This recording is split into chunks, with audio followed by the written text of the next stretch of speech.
أعوذ بالله من الشيطان الرجيم بسم الله الرحمن الرحيم يسألونك عن الشهر الحرام قتال فيه قل قتال فيه كبير وصد عن سبيل الله وكفر به والمسجد الحرام وإخراج منه أكبر عند الله والفتنة أكبر من القتل ولا يزالون يقاتلونكم حتى يردوكم عن دينكم إن استطاعوا ومن يرتد منكم عن دينه فيمت وهو كافر فأولئك حبطت أعمالهم في الدنيا والآخرة وأولئك أصحاب النار هم فيها خالدون إن الذين آمنوا والذين هاجروا وجاهدوا في سبيل الله اولئک یرجون رحمت اللہ واللہ غفور رحیم۔ یہ دو آیتیں ہیں سورہ بقرہ کی، آیت نمبر 217 اور 218۔ ان کو سمجھنے سے پہلے دو باتیں سمجھنا ضروری ہے۔ جہاد جب فرض ہوا، کل آپ نے جہاد کی فرضیت کا ذکر پڑھا، کل کی آیت میں جہاد کی فرضیت کا ذکر ہوا۔ جہاد جب فرض ہوا تو جہاد فرض ہونے کے بعد آپ صلی اللہ علیہ وسلم نے سلسلہ شروع کیا۔ 27 غزوات آپ نے کیے ہیں اس دوران وفات تک، 27 غزوات ہیں جس میں آپ صلی اللہ علیہ وسلم خود بنفس نفیس شریک رہے ہیں، اور 56 سرایا ہیں۔ 56 سرایا کا مطلب آپ نے دستے روانہ فرمائے، تحقیق کرتے تھے، پھر لشکر روانہ فرماتے تھے۔ آپ صلی اللہ علیہ وسلم نے ایک مرتبہ ایک سریہ روانہ فرمایا۔ حضرت عبداللہ ابن جحش رضی اللہ عنہ، یہ آپ صلی اللہ علیہ وسلم کے ماموں کے بیٹے لگتے ہیں رشتے میں۔ ان کو 11 بندے دیے، خود بھی تھے، 11 بندے اور تھے۔ 11 بندے ان کو دیے، اور صحابہ سے فرمایا کہ کل میں آپ کا امیر ایسے شخص کو بناؤں گا جو سب سے زیادہ آپ میں بھوک اور پیاس کو برداشت کرنے والا ہے، بھوک اور پیاس کو برداشت کرنے والا ہے۔ تو صحابہ انتظار میں تھے کہ کس کو ہمارا امیر بنایا جاتا ہے۔ حضرت عبداللہ ابن جحش کو بلایا، ان کو امیر مقرر فرمایا، 11 ساتھی ان کے حوالے کر دیے، اور ایک خط ان کو دے دیا، اور کہنے لگے عبداللہ چلتے رہو، 2 دن کا سفر جب طے کر لو تو 2 دن سفر طے کرنے کے بعد اس خط کو کھول کے پڑھنا ہے، اس سے پہلے نہیں پڑھنا ہے۔ اور پھر اس کے بعد خط پڑھ کے اپنے ساتھیوں سے مشورہ کرو، جو خوشی سے تمہارے ساتھ شریک ہونا چاہے شریک کرو، کسی پر زبردستی مت کرو۔ چنانچہ یہ حضرات روانہ ہو گئے۔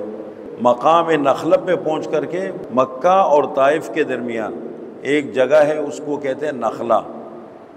وہاں پہنچ کر کے جب حضرت عبداللہ ابن جحش نے اس خط کو کھولا، اس کو پڑھا، اس میں لکھا ہوا تھا کہ دیکھیں چلتے چلتے وہاں تمہیں کفار کا، قریش کا ایک قافلہ ملے گا، اور ان کو روک لو، جو بھی ہے ان کے خلاف جو بھی کارروائی کرنی ہے کر لو۔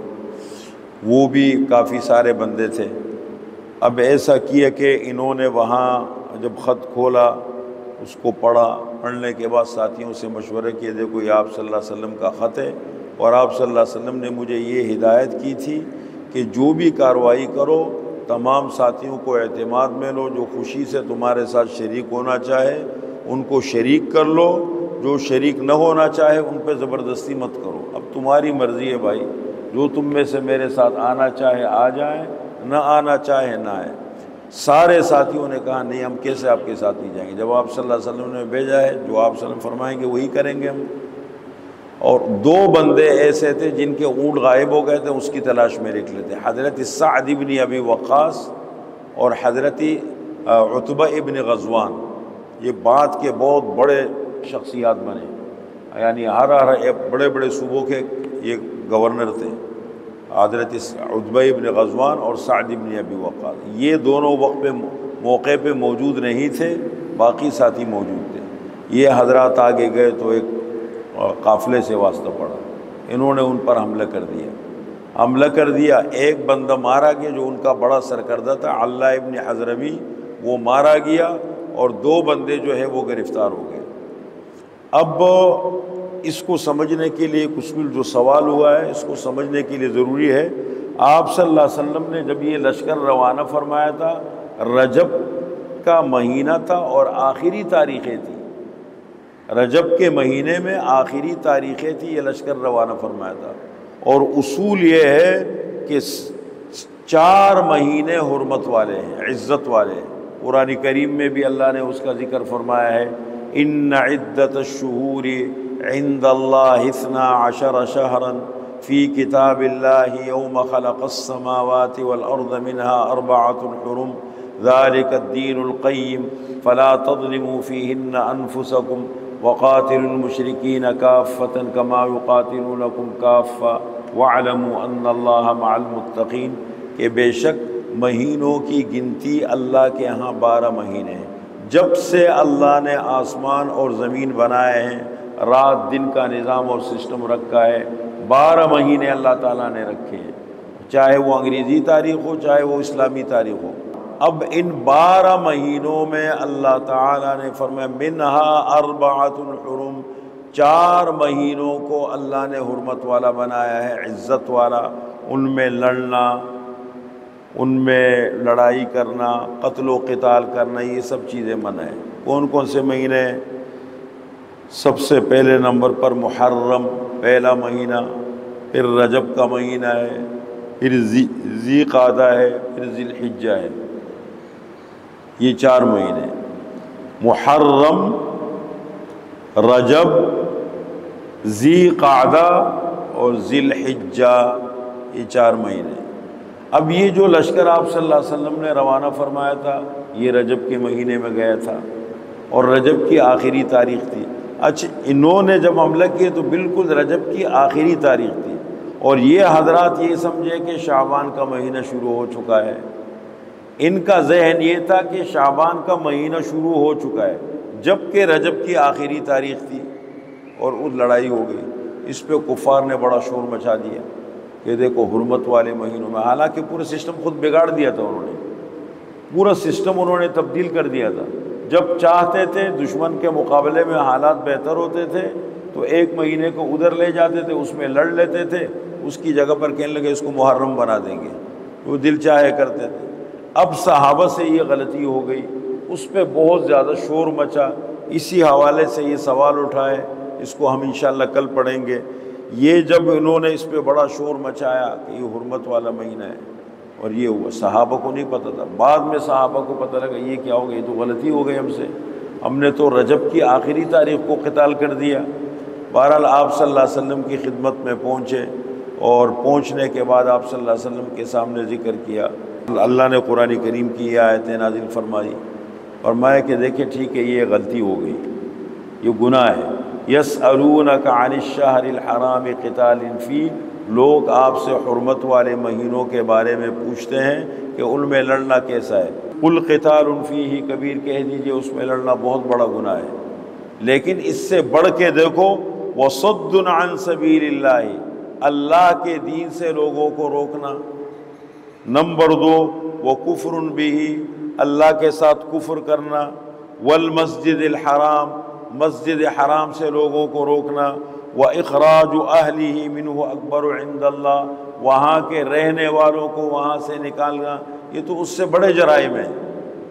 وہ کہتے ہیں نا غیر کی آنکھوں کا تنکا تجھ کو آتا ہے نظر، غیر کی آنکھوں کا تنکا تجھ کو آتا ہے نظر، دیکھ ذرا غافل اپنی آنکھ کا شاطیر بھی، کہ دوسروں کی آنکھوں میں تنکے تلاش کر رہے، تنکے، اور خود اپنی آنکھوں میں پھر بیم پڑا ہے وہ نظر نہیں آتا، یعنی اپنی بڑی بڑی غلطیاں نظر نہیں آتی اور دوسروں کی چھوٹی چھوٹی غلطیاں تلاش کر رہے۔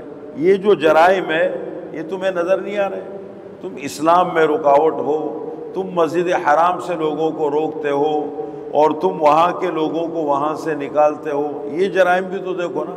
ایک غلطی ہو گئی، تم نے آسمان کو سر پہ اٹھا لیا، اس کا ذکر کیا، تو پھر صحابہ کرام نے جو وہ مال غنیمت لیا تھا، اب صحابہ کو پہلے تو گھبرا گئے کہ تم نے بہت بڑی غلطی کر لی، پھر ایک وہ اٹھا کہ یہ تو غلطی تو ہو گئی، لیکن اب یہ جو مال غنیمت یہ جہاد کا ثواب ہمیں ملے گا نہیں، اس کا ذکر بھی اللہ نے فرمایا، ترجمہ کر لیتے ہیں۔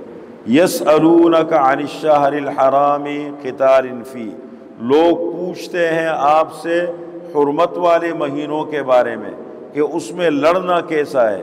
قل اے پیغمبر آپ کہہ دیجئے قتال فیہ کبیر، اس میں لڑنا بڑا گناہ ہے، وصد عن سبیل اللہ، اور روکنا اللہ کے راستے سے یعنی اسلام سے، وکفر بہ، اور اللہ کے ساتھ کفر کرنا، والمسجد الحرام، اور مسجد حرام سے روکنا لوگوں کو، واخراج اہلہ منہ، اور مسجد حرام کے لوگوں کو، مکہ کے لوگوں کو وہاں سے نکالنا، اکبر عند اللہ، یہ زیادہ بڑے جرائم ہیں اللہ تعالیٰ کے ہاں، والفتنۃ اکبر من القتل، اور فتنہ برپا کرنا یہ قتل سے بھی بڑا جرم ہے، ولا یزالون یقاتلونکم، اور یہ کافر جتنے ہیں یہ برابر تم سے لڑتے رہیں گے، حتی یردوکم عن دینکم ان استطاعوا، یہاں تک کہ تمہیں پھر واپس لوٹا دے تمہارے دین سے، ان استطاعوا، اگر وہ ان کے بس میں ہو، اگر وہ طاقت رکھ کے تم سے لڑتے رہے